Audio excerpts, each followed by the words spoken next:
Hola, bienvenidos. Mi nombre es José Manuel López García. Comentario sobre del yo como principio de la filosofía. Este vídeo va a ser pues un breve comentario sobre algunas cuestiones iniciales, podríamos decir, sobre este libro de Schelling, este gran filósofo idealista alemán, uno de los más grandes de la historia, que por otra parte supone pues en parte el comienzo de su producción filosófica, ya que este libro apareció en 1795, cuando Schelling contaba 20 años, y también lleva como subtítulo este libro sobre lo incondicionado en el saber humano. Schelling, como se sabe, es un gran filósofo que nació en Alemania en 1775 y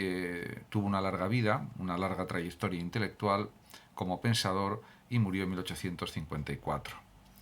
Indudablemente en esta obra, que es una de las obras primeras de este pensador,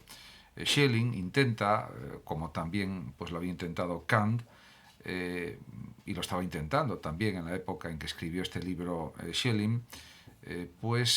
pensaba, tanto Kant como Schelling, o consideraban que había que transformar la filosofía en ciencia y también Schelling, podemos decir que estaba de acuerdo con la intención de Fichte de reducir todo el sistema kantiano a una única proposición, yo igual a yo.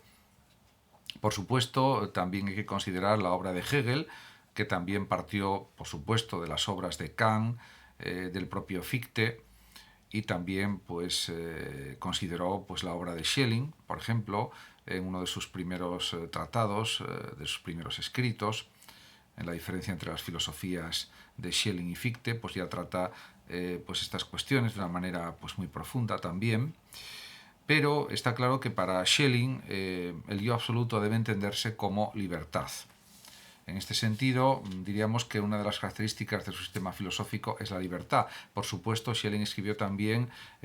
escritos sobre filosofía de la naturaleza, también a finales del siglo XVIII, que fueron publicados en forma de libro, y realmente pues él se interesó mucho por la naturaleza. Lo que sucede es que de una manera más bien pues especulativa, y en este sentido, pues bueno, sus planteamientos pueden ser más o menos discutibles en algunos aspectos. En cualquier caso, Schelling estaba convencido de que tenía que existir una unión entre el yo empírico y el yo absoluto, y que esto pues producía pues un sistema de la libertad. Y pues el mismo Schelling escribe lo siguiente: un saber sin realidad no es un saber. Por lo tanto, el conocimiento de lo real, el conocimiento de la naturaleza, el conocimiento de los objetos, de lo empírico, es algo esencial para cualquier conocimiento que pretenda ser ciencia. Y en este sentido, pues él va elaborando de una manera muy minuciosa estos aspectos en esta obra que estoy comentando. Y se entiende también que escriba lo siguiente, Schelling: en cuanto la filosofía comienza a ser ciencia, debe presuponer también una proposición suprema y con ello al menos algo incondicionado. En este sentido, para Schelling lo incondicionado va a ser el yo. Y, por supuesto, no está de acuerdo con la cosa en sí kantiana, por ejemplo, y también está de acuerdo en ciertos aspectos con los planteamientos de Fichte en relación con el yo y el no yo, aunque él los matiza en su propia filosofía de otra forma.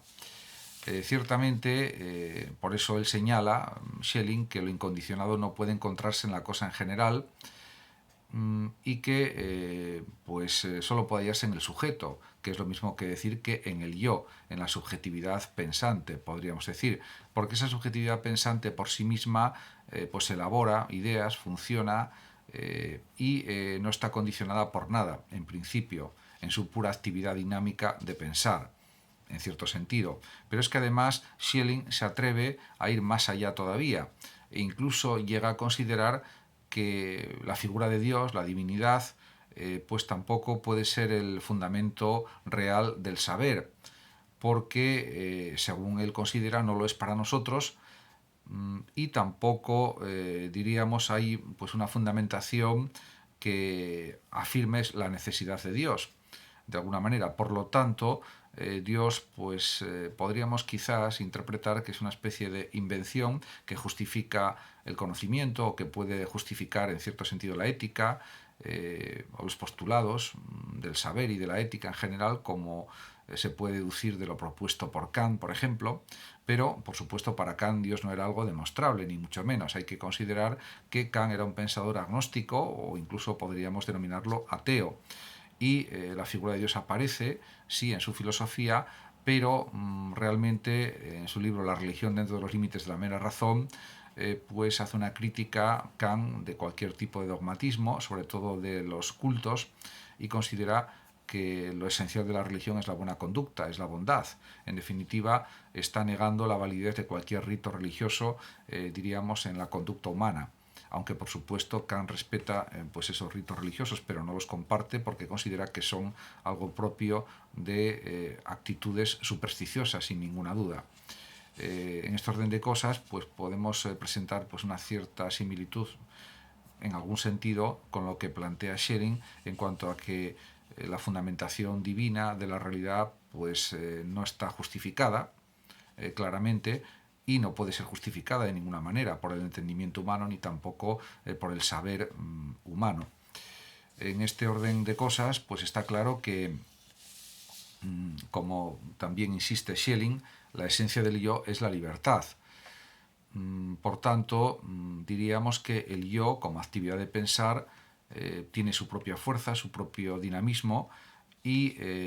incluso pues reconoce el propio Schelling que el yo se identifica, diríamos, como mero yo,